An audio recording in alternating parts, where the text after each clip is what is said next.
and welcome to Crime Bytes, the show where we talk about some truly bizarre and disturbing crime cases. My name is Liz, and today is True Crime Tuesday. Today we're going to church, and we're talking about God. Yay! Church in Crazy Town. So I was raised in churches, and I've seen some pretty bizarre things that can go on in those environments. But some of the things you're going to hear in today's story are just, well, you'll just have to see it to believe it. So let's start by meeting Connie. Connie is a single mother whose husband left when their little girl, Dina, was just 5. In spite of this, Connie focused on Dina, and the two had a great relationship. When Dina was 8, she was diagnosed with hydrocephalus, which is a condition where fluid builds up in the brain and causes increased pressure inside of one's skull. Symptoms include headaches, vomiting, personality changes, mental impairment, and seizures. It's unclear exactly how many of these Dina had, but she ended up having a shunt system, which basically is a drainage system for your brain. She had 8 different surgeries for this by the time she was just 13, and because of this, she would have to often go to school with a shaved head and was frequently bullied. Her mom became her refuge, which was great, but the level of dependence on her mom is said to have gotten into the lines of unhealthy as she got older. People became concerned that Dina might never have a family of her own and just be permanently dependent on Connie, which, after you hear everything that goes down in this story, it probably would have been better.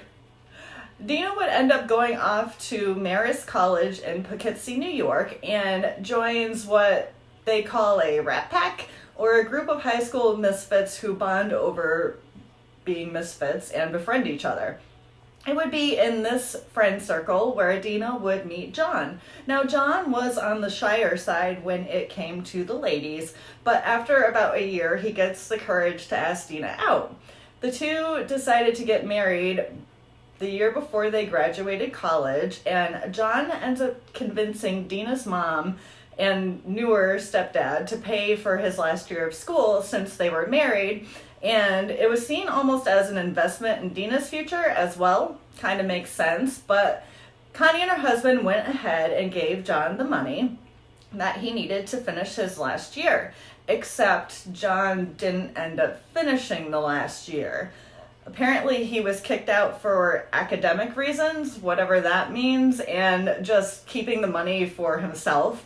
So the strange thing is that when everyone found out about this at the graduation, Dina just kind of shrugs it off, and since she did get her degree, ironically in psychology, the two decided to just move forward and each find some jobs. Somehow, John is able to land a job that claimed paid over $100,000 a year, but would lose it after about 3 months. Dina would end up getting a job for Visa and quitting shortly thereafter because of the way people were treating her. Then she got a job at a brokerage company and was shocked by people trying to lie to her and quit that job. Then she quit her 3rd job at a nursing home because of the way that the patients were treated there, which is really sad. We're looking at basically an idealist who is just not able to handle these bad situations, so much so that it was affecting her ability to work. On top of this, her mom, Connie, just got diagnosed with Parkinson's. So one of her friends who is trying to help her through this kind of pile of tough times refers her to this church, Agua de Vida, or Water of Life. It was around 60 miles from where they were currently residing in Plano, Texas. Now, the pastor of Agua de Vida's name was Doyle Davidson, and for our story, we'll call him Pastor Doyle. Pastor Doyle had a local TV show where he would do his sermons and was fairly successful.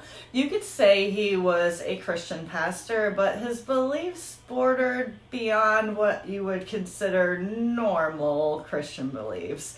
So they were like loosely based on Christianity, I guess, but he was pretty popular.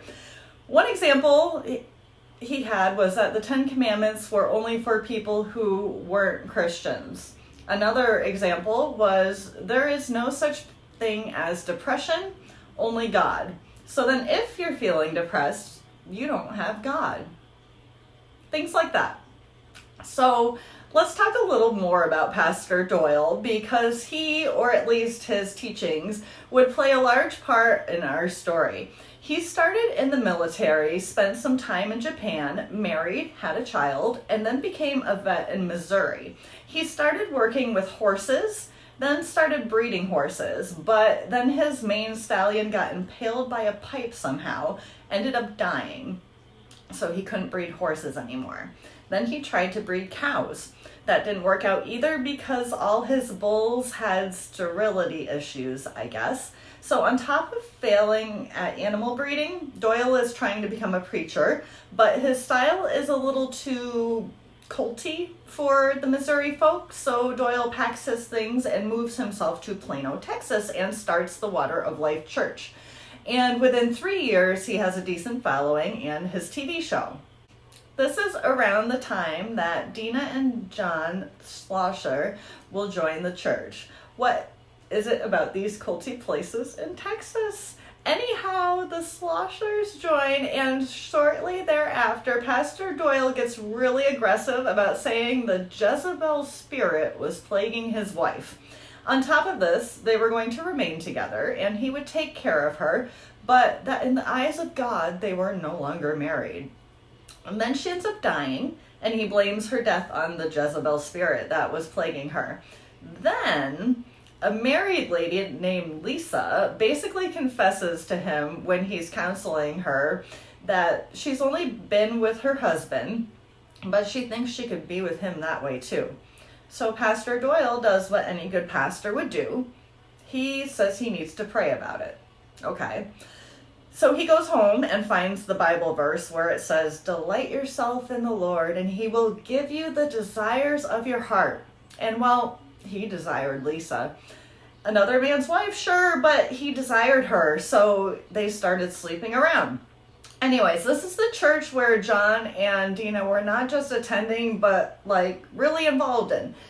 Around this time, John would turn down an HR job offer that paid about $70,000 a year because it was an administrative position and not a leadership position, and that God would give him a leadership position because that's what he wanted. Then Connie comes out to visit them, and the Schlossers take her to church with them, where Pastor Doyle prays for her, then tells them that she is cured of her Parkinson's. Dina and John were delighted and sent her home without her medication. And she had a terrible episode at the airport where she was basically catatonic for almost 24 hours until someone realized something was wrong, and luckily were able to find an old pill in her purse. Insanity. I mean, I get faith, but that's something you probably want to verify with a doctor before pulling life-saving medication. Just a thought. Then in January of 2004, little Maggie is born, and she is Dina and John's sixth child.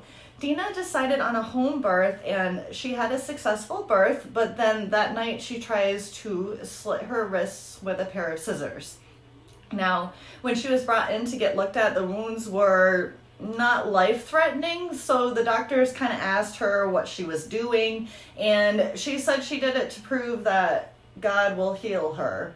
So, pretty concerning, but they basically tell her not to do anything like that again and send her home with her newborn.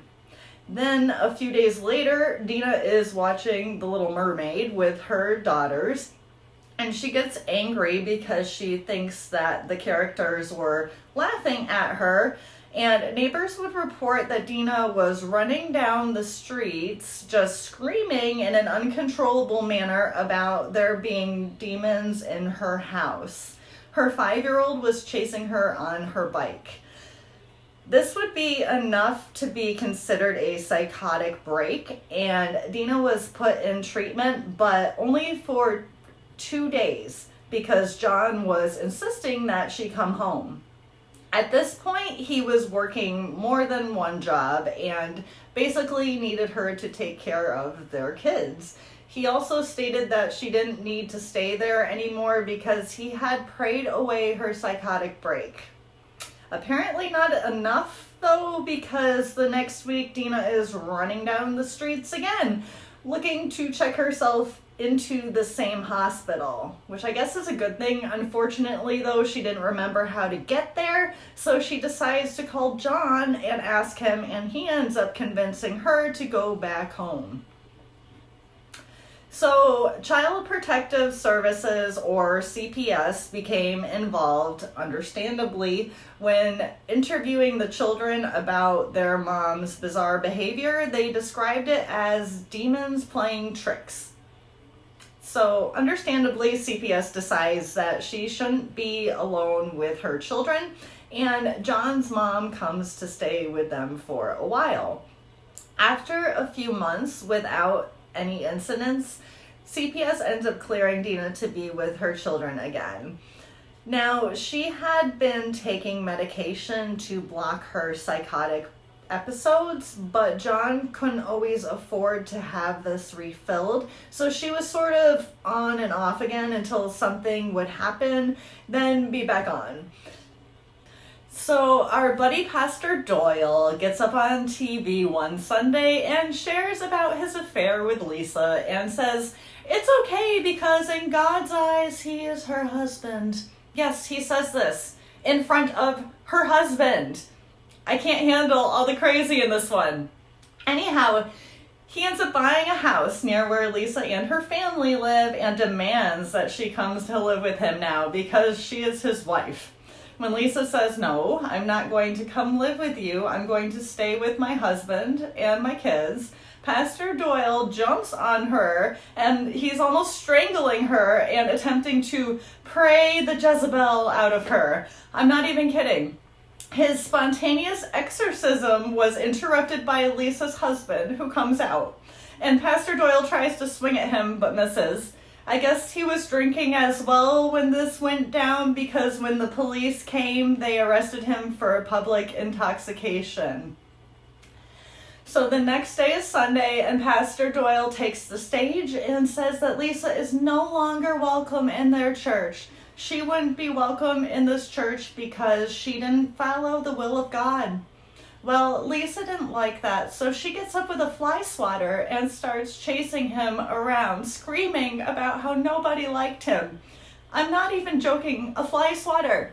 We're not even to the most twisted part of this story. So after all this goes down and calms down, he talks about the whole town of Plano having the Jezebel spirit, and all the charges against him were false. And there's Dina sitting there in the congregation just watching all of this unfold. So Dina's really bothered by all of this, so much so that she's asking John to go to the station after church and demand that the charges against Pastor Doyle are dropped. John ends up going back to the church, and the two sit down with Pastor Doyle, who apologizes, kind of saying he was all riled up, but he can take care of it. Satisfied, John starts back home, but this time on the way back, Dina decides she wants to go back and leave their infant daughter Maggie with Pastor Doyle because she felt that Maggie was supposed to be Doyle's wife. So John is like, "No, we're not giving our infant daughter to our pastor. We're going shopping for electronics today." So while they're shopping, John has Maggie in the car and he's playing with her, telling her she's got these cute little arms. And when they get back, John spanks her with a spoon for being weird. Okay, this brings us to November 22nd, 2004. Dina puts on the news and sees a story about a boy being mauled by a lion and takes it to mean that the apocalypse is about to go down. Dina is then trying to go about her morning, and she puts on some gospel music and decides to crack open her Bible. She hits Matthew 5:30, which reads, "And if your right hand causes you to sin, cut it off and throw it away."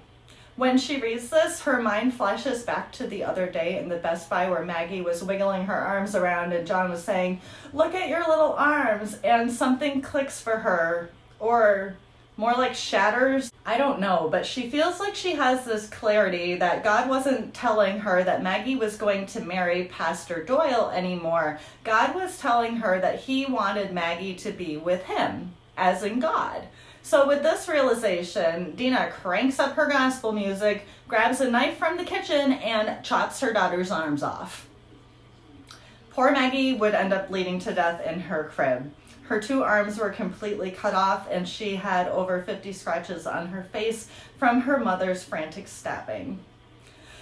Dina would stab the knife into her own arm and then proceed to call her friend and then tell John what had happened. She would later state that God had commanded her to chop off Maggie's arms, then her own arms, legs, and head, and offer them to him. I don't know how she would have been able to complete the last part of that command, but she didn't get past sticking the knife in her arm after she murdered her poor baby. After the police read Dana her Miranda rights, she just exclaimed, "Praise the Lord!" She also claimed that spirits can infect the body and that she was infected with the Jezebel spirit. She would be put on suicide watch because she refused to take medicine and she was smashing her head on the cell walls. Dina ended up being formally diagnosed with bipolar disorder and severe psychosis. She was hearing all the voices. It took months and a few medication trials to get to where Dina was determined that she was competent enough to stand trial. During her trial, Pastor Doyle gives like a 2-hour-long sermon testimony about how she misinterpreted his teachings, but if she was in fact depressed, it was because she was not a firm enough believer. You seriously can't make this stuff up. But wait, there's more. While the trial is going on, the people who are still evaluating Dina medically find a brain tumor. So this could have also been behind a lot of the psychosis that Dina was experiencing. At this point, the judge has heard enough, basically, and is just ready to move on to sentencing. So the judge finds her not guilty by reason of insanity. He then decides that she is going to stay in a psychiatric hospital until she is ready to leave. And you would think, after hearing all of this, that, yeah, you're never going to be ready to leave, Dina. But then in 2008, Dina is released. I kid you not, released with mandatory medication, including birth control.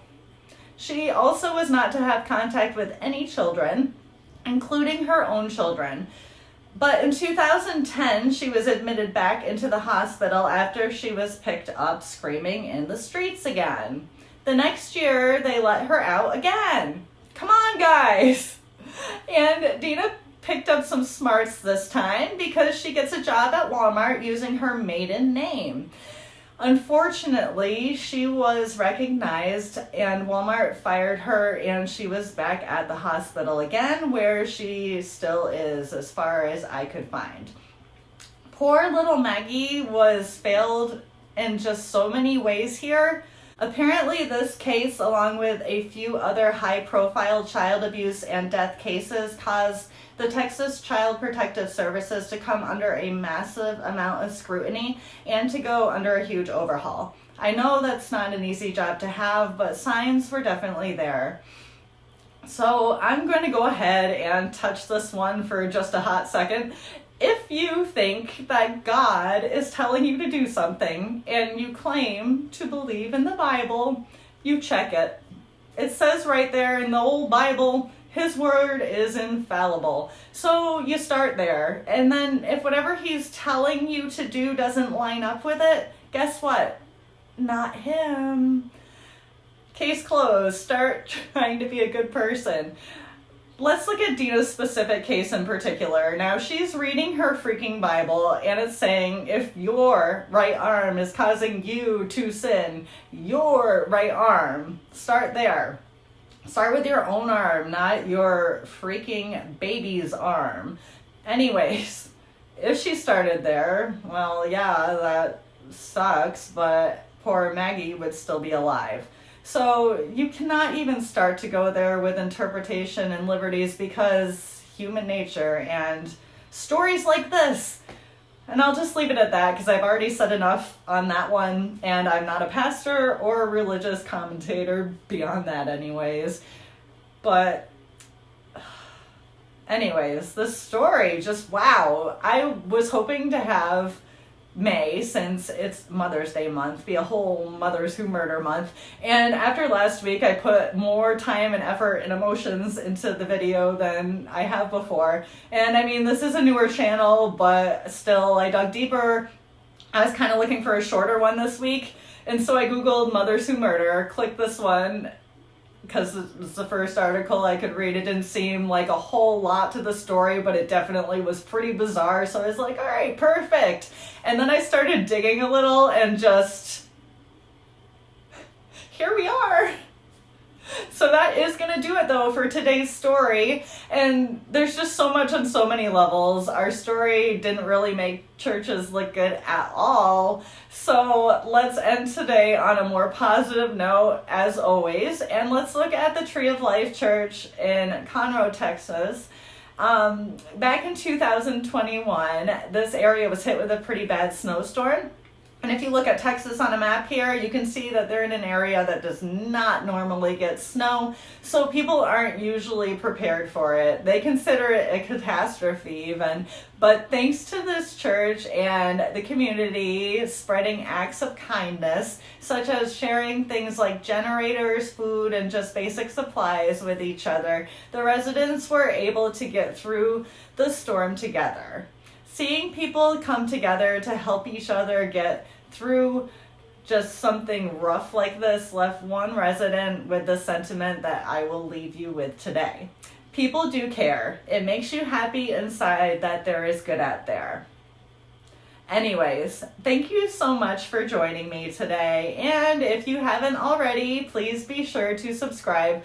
Then let me know what you think about today's story or stories down below, and please stay safe out there. Bye!